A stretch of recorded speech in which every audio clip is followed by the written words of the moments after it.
So, what does the future hold for firearms and firearm owners? Guys, I wasn't even going to do a vid on this subject because in the last couple of days there's been a lot of videos out there. Some of them really good. Others, okay. I'll leave that one to your own imagination. But I got a PM from a guy, very sincere PM from First Shot Bullseye 45, I believe. And he asked what my opinions or my views on it would be if I do a video on it. So I'm going to honor his request. Folks, the president in one of the debates specifically mentioned he would like to see a return of the assault weapons ban and to make it permanent. Now, I'll be honest with you guys, I have never liked that term assault weapons. Now, I know what they apply it to. They apply it to things like this AK, ARs, military style weapons, black, evil looking guns that can really hurt you.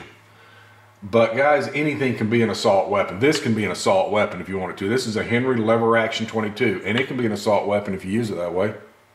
So anything can be an assault weapon. I've never liked that term. But if I was going to apply assault weapons to a specific type of firearm, I would limit it or make it fully automatic guns. Now, back in, I think it was 1982 when I bought my first AR. If I was going to make that thing fully automatic, it was like a $500 fee that I had to pay to get an automatic weapons license. Okay? Now, I believe it was around 1986 when President Clinton signed the Firearm Owners Protection Act. And I don't know all of the details of that, but if I am not mistaken, one of them was to basically enact Class 3 licensing.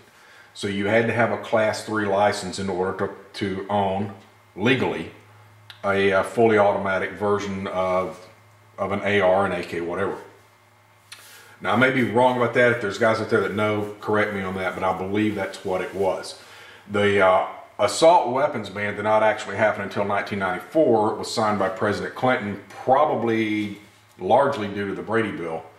But it expired in 2004, and President Bush said, nope, we're not going there, I'm not renewing that. But these guys apply assault weapons to, like I said, the AK weapons and stuff like this. And it brings me back, I'm reminded of a blog that I actually left a comment on last year sometime. And in that blog, we were discussing gun control that they were trying to extend in California. And the legislator got together and they had this book, had pictures of different weapons in it. And they were trying to define what assault weapon was. And they were looking at pictures saying, well, that is, and that is, and that is. Well, one of them they pointed out was a fucking BB gun. It was a BB gun that was a magazine-fed BB gun, but it was still a BB gun. Well, that's an assault weapon because it looked like it should be an assault weapon. So these guys that get up here and they make these rules and everything, they don't know what they're talking about half the time. So do I think that there is going to be an assault weapons ban reintroduced to the United States? Well, guys, legally, I don't think that's going to happen, at least not the first 2 years. And the reason being is one of the things that happened last week in the election is that the Republicans did maintain control of the House. Okay, and any legal legislation that he would have to send through Congress and Senate, through both houses of Congress, would fall right there at Congress because they're pro-gun. They're not gonna promote that. But so I don't think legally he can. Now, I would watch for some shenanigans to go on. You know, remember Fast and Furious? They tried to slide that in. And Fast and Furious, guys, was nothing more than an attempt to gain support behind more gun control. Okay, that's all it was. That's a whole attempt, and it fell through. So I would expect or be on the lookout for things like that to happen again in the next few years. But in the next two, I don't think it's going to happen. Now, in 2014, if the Democrats regain the Congress as well, you know, I have no idea. I would be very surprised if it didn't make its way back into legislation at that time. But I don't know. We'll have to wait and see. I don't know. I'm just saying right now, I don't see how that could legally be done through those legal channels. And they're saying legally because this president's already proved he really doesn't care a lot about legal things. You knew that whenever he basically did a command order and wiped out basically gutted welfare reform. Took the work requirement away, and he had no authorization to do that. But nobody stopped him, so he got away with it.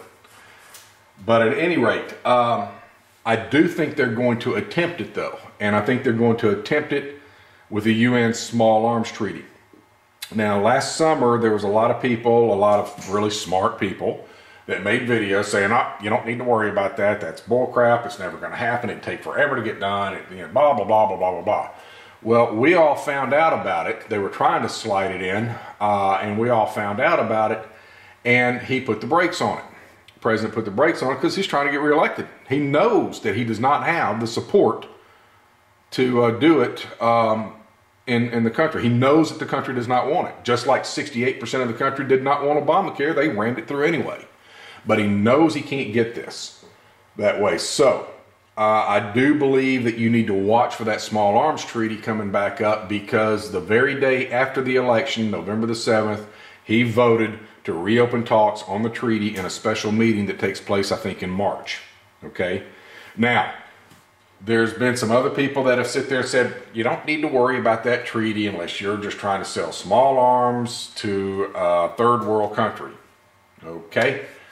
Well, listen up. If you honestly believe that, listen up. Because I think that the U.S. will undoubtedly compromise and sign that treaty, all the time reassuring us that it's doing everything it can to protect our constitutional right to bear arms. I'm not going to fall for that one.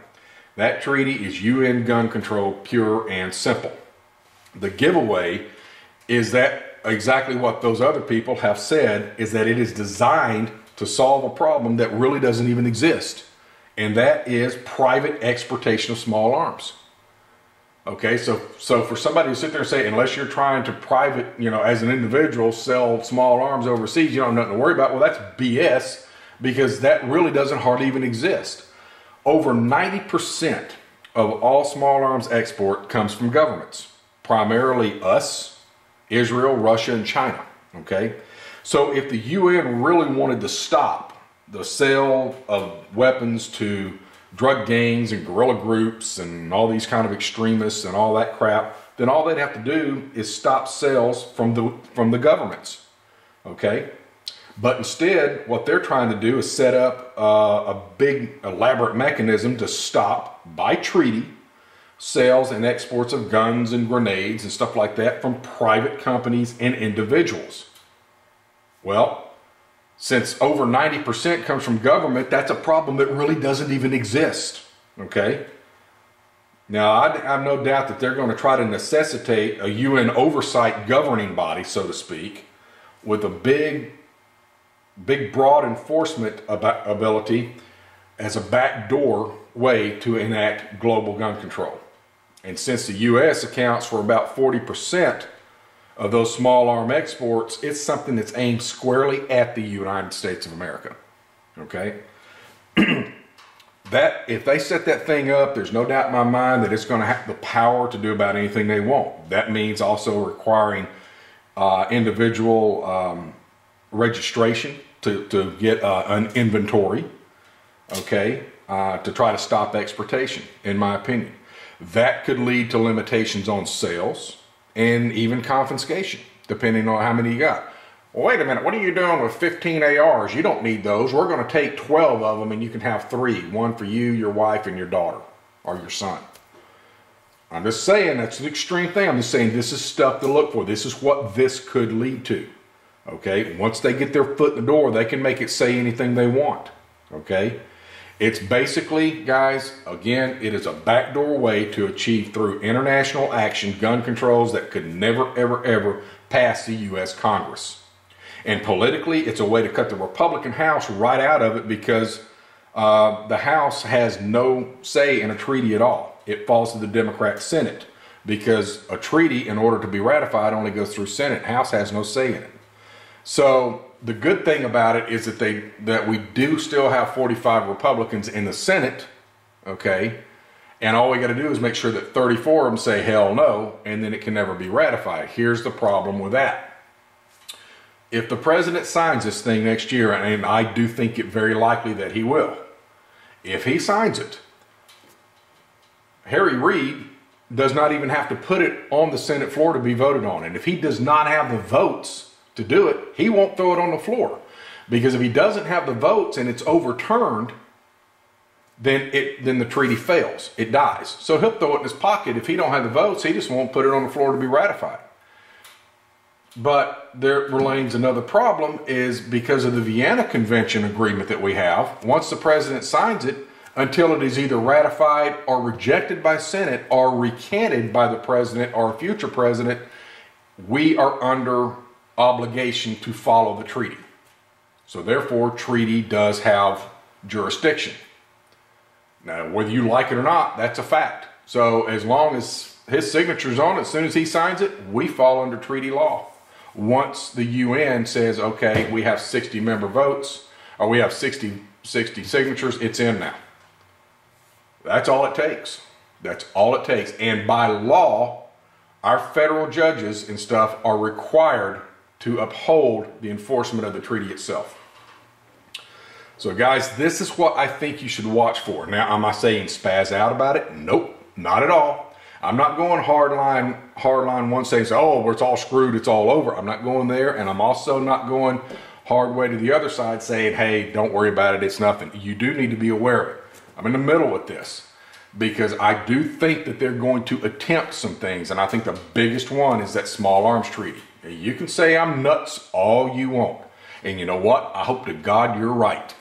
I really do. But I'm saying this is what I think you should watch for. I'm not saying it's going to happen. I'm saying this is what you should watch for. Now, where can you learn about this stuff? Well, you can do it on YouTube. There's some channels out there that'll give you the straight poop. But Pete did a video earlier about this that I thought was an excellent straight in. Obama's in, now what? And right to the point, got in and got out. But he put a link in his description. That link is in the description of this one here to one of the NRA news websites. That link's here. Also a link to the NRAILA.org. They have a newsletter that can come to your inbox for alerts.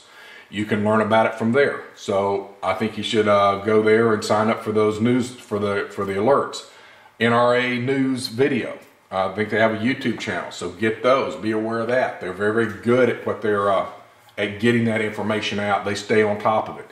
Guys, the NRA fights the battles we can't. You know, and if you're one of these people that say, I'm not going to join the NRA, you know what? That's your business. My personal viewpoint is that you have absolutely no legitimate reason for not being a member of the NRA, because the good they do so far outweighs any bad you think they might do. It's pathetic. You know, and it's $25 a year for a full membership, guys. That's 4 trips to McDonald's. 1 if you're Mr. 45 Bullet Bill. But, you know, you got the GOA, the Gun Owners of America, the Second Amendment Foundation, the U.S. Concealed Carry. I know each state probably has a firearm organization. Support these things, guys, because these guys, those organizations are going to be the ones that give us the heads up on it. They're going to be the ones that are going to be able to go there with legislation and lobbying and fight these things. They are the ones that can do it, and we can't. So we need to support them. So anyway, that's my 2 cents on it, guys. That's what I think you should watch for. And hey, whatever it is, we're all in this boat together. So we're either going to ride this thing out or whatever. And that's all I got. Y'all take care. Later.